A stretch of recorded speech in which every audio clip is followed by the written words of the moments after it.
जितने भी हमारे देश के जो सिटीजन, जो गरीब है, वंचित है, जिनका आवाज जिन्होंने नहीं सुना, वो प्रधानमंत्री जी सुन के उसको जो सीट रिजर्व कर रहा है, और जो एससी के लिए पहले 6 सीट रिजर्व था उसको बढ़ा के 7 कर रहा है, और एसटी के लिए पहले 0 बिल्कुल ही रिजर्व ही नहीं था एमएलए सीट। हालांकि जम्मू कश्मीर में बहुत अच्छे संख्या में एसटी कम्युनिटी के लोग रहते हैं, उनके हक, उनके हुकूक, उनके रिजर्वेशन जिन लोगों ने शासन चलाया उन्होंने नहीं दिया। आज प्रधानमंत्री जी इस बिल के माध्यम से एसटी कम्युनिटी के लिए 9 एमएलए की सीट जो है रिजर्व कर रहा है। मैं इस चीज को आभार व्यक्त करता हूं पूरे देश के एसटी कम्युनिटी की ओर से, क्योंकि मैं भी एसटी से आता हूं, और पूरे एसटी वालों की ओर से प्रधानमंत्री जी को आभार व्यक्त करता हूं।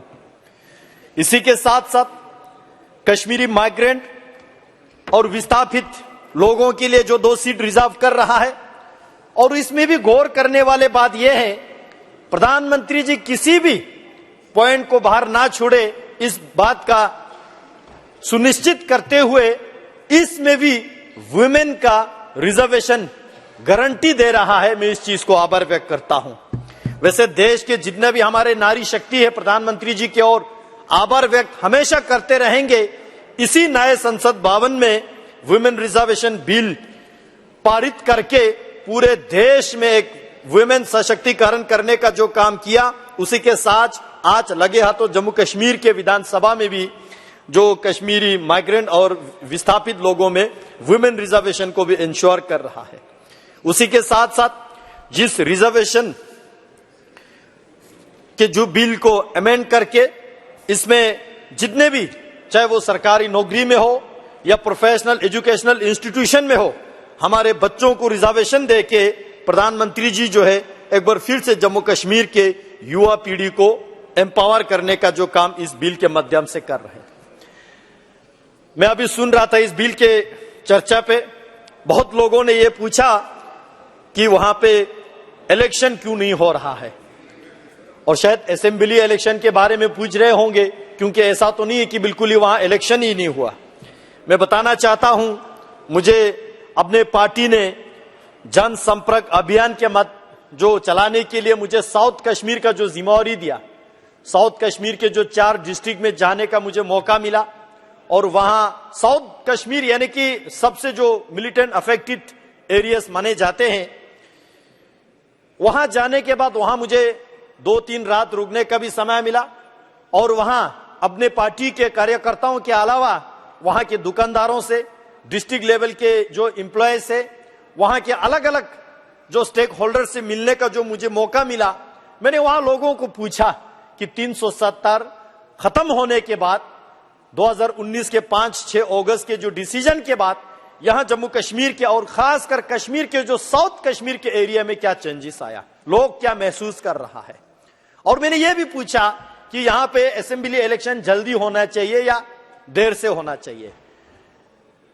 वहां के लोगों ने बोला कि इलेक्शन के हमें कोई जल्दी नहीं है, क्योंकि आम नागरिक है जो दुकान चलाते हैं, जो टैक्सी चले, जो रेडी चलाते हैं, जो नौकरी करते हैं, जो आम लोग चाहते हैं अभी के शासन जो है लोगों को जितने भी जो सरकारी स्कीम्स हो, जो डिलीवरी सिस्टम हो, जो ट्रांसपेरेंसी हो, जो करप्शन खत्म करने का काम किया है, वो 5-6 अगस्त के बाद मोदी जी ने जम्मू कश्मीर में सबसे बेमिसाल का काम किया है। इसलिए वहां के आम नागरिक बता रहा है कि उनको असेंबली के इलेक्शन के कोई जल्दी नहीं है।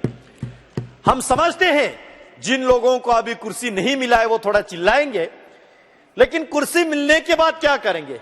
हम भी तो जम्मू कश्मीर के रहने वाले थे, हमने भी तो जम्मू कश्मीर के सरकार को झेला। वहां चाहे डिस्ट्रिक्ट कार्डर का जो एम्प्लॉयमेंट लेना हो, या किसी मुलाजिम का ट्रांसफर करना हो, या किसी को आवास योजना में घर दिलाना हो, मैं बता सकता हूं सदन में करप्शन के अलावा कोई काम होता ही नहीं था। सेक्रेटरीट में जम्मू कश्मीर के किसी मंत्री जी से मिलने के लिए, अपॉइंटमेंट के लिए भी हमें करप्शन देना पड़ता था। यह दौर था आपके जम्मू कश्मीर के हुकूमत में। लेकिन आज प्रधानमंत्री मोदी जी ने 370 दरा हटाने के बाद वहां जम्मू कश्मीर में जो मैकेनिज्म, चाहे वो इन्वेस्टमेंट के बाद यहां पे हुआ, एम्प्लॉयमेंट का हुआ, पीस मेंटेन करने का हो, सिक्योरिटी के दृष्टि से हो, टूरिज्म के दृष्टि से हो, हर सेक्टर में जो है एक बेमिसाल का काम प्रधानमंत्री जी ने किया। ये केवल मैं नहीं बोल रहा हूं, साउथ कश्मीर के रहने वाले जो है हमें चिल्ला चिल्ला के बताते हैं। मैं इस बात के हैरान हूं, जब साउथ कश्मीर गया, जाने से पहले एक डर होता था कि कश्मीर जाने से पहले, और खासकर साउथ कश्मीर जैसे इलाके जाने से पहले पता नहीं मन में क्या एक वहम सा छा जाते हैं कि जिंदा लौटे कि नहीं लौटे। लेकिन उस दिन मैंने वहां देखा, आज ये बयान वहां के साउथ कश्मीर वाले भी सुन रहे होंगे और वो लोग भी इस बात का इंडोर्स करेंगे। पहले जिस जगह पे गोला बारूद बंदूक के जो शूटिंग चलते थे, आज वहां पे मूवी फिल्म शूटिंग चल रहा है।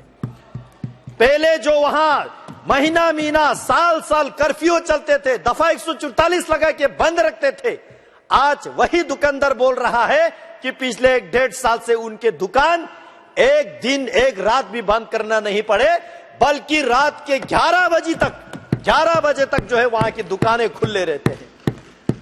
जो school, educational institution, professional colleges महीना महीना बंद रहते थे, आज वहां के स्टूडेंट्स बता रहे हैं कि वहां के स्कूल एक दिन भी डिस्टर्ब नहीं होता है, और कश्मीर के जो छोटे छोटे बच्चों को तालीम हासिल करते हैं, कोई तालीम से महरूम नहीं रखते हैं। इसका श्रेय प्रधानमंत्री मोदी जी को जाता है।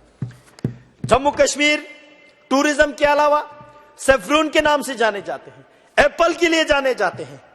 आज वही सेफ्रून के जो खेती करते हैं, वही एप्पल के जो खेती करते हैं, आज पूरे एक्सपोर्ट इंपोर्ट से लेके अच्छे रोजगार वहां के लोग कमा रहे हैं। मैं बताना चाहता हूं इलेक्शन के बारे में। लोग कहते हैं कि इलेक्शन, यहां हमारे जम्मू कश्मीर के जो पूर्व मुख्यमंत्री फारूक साहब बैठे हैं, बड़े आदर के साथ, रिस्पेक्ट के साथ, सम्मान के साथ मैं जानना चाहता हूं, मैं पूछना चाहता हूं, आपकी जिंदगी में कितने इलेक्शन आपने देखे, और कोई ऐसा इलेक्शन आप बताइए सदन में जो कि बिना बंदूक के कोई इलेक्शन हो, जिना फायरिंग की हो, बिना दफा 144 के कहीं पे कोई इलेक्शन हुआ है क्या? मैं बताना चाहता हूं, जम्मू कश्मीर में इलेक्शन से ज्यादा पीस, लोगों के सिक्योरिटी की जरूरत है। जान है तो जहान है, प्रधानमंत्री मोदी जी ने कहा था, जान है तो जहान है। आज हम सिक्योरिटी को तख्त पे लगा के, at the cost of national security, at the cost of people's security, लोगों के जान को बाजी लगा के हम चुनाव नहीं कर सकते। यह मैं अपना ओपिनियन बता रहा हूं। और ऐसा भी नहीं कि कोई इलेक्शन नहीं हुआ। दफा 370 हटने के बाद पंचायत इलेक्शन हुआ, बीडीसी का इलेक्शन हुआ, डीडीसी का इलेक्शन हुआ, और ग्रास रूट डेमोक्रेसी और ग्रास रूट जो इंस्टीट्यूशन खड़ा करने का काम प्रधानमंत्री मोदी जी ने किया। यहां डिस्कशन में, चर्चे में आए कि 370 हटाने के बाद हमने क्या हासिल किया। शायद बहुत कम लोगों को यह जानकारी होगी कि हमने क्या क्या हासिल किया। मैं बताना चाहता हूं, जम्मू कश्मीर में इन्वेस्टमेंट 2019-20 तक 297 करोड़ रुपीस के जो इन्वेस्टमेंट आया था, आज के डेट में 2153 करोड़ का इन्वेस्टमेंट जो है जम्मू कश्मीर में अभी तक आया है। प्रधानमंत्री ग्राम सड़क योजना के माध्यम से 2019 तक 1175 किलोमीटर के जो सड़कें बने, आज 2023 तक जो है इसको बढ़ के 8066 किलोमीटर का जो रोड पूरे जम्मू कश्मीर में कंप्लीट प्रधानमंत्री मोदी जी ने किया। पहले जम्मू कश्मीर के जो अपने छोटे मोटे स्कीम से house hold tap water connection केवल 5,75,000 हाउस होल्ड को ही दे पाया, यानी कि पूरे जम्मू कश्मीर के 31% लोगों तक ही सीमित था। आज उसको बढ़ा के 72%, यानी कि 13.54 लाख हाउस होल्ड को जो है वहां पे टैप वाटर का कनेक्शन दिया। जल जीवन मिशन 2019 से पहले जल जीवन मिशन का जो काम हुआ, वो anganwadi, hospital, school, government institution, public institution के लिए केवल 20% ही अचीव कर पाए। 370 दरा हटने के बाद ऐसे धराताल पे काम चला। आज पूरे जम्मू कश्मीर में जल जीवन मिशन जो है, आंगनवाड़ी, हॉस्पिटल, ऐसे पब्लिक गवर्नमेंट इंस्टीट्यूशन का जो 100% कवरेज है। गवर्नमेंट डिग्री कॉलेज 370 हटाने से पहले 94 ही था। आज जम्मू कश्मीर में 147 गवर्नमेंट कॉलेजेस जो है वहां पे फंक्शनल है।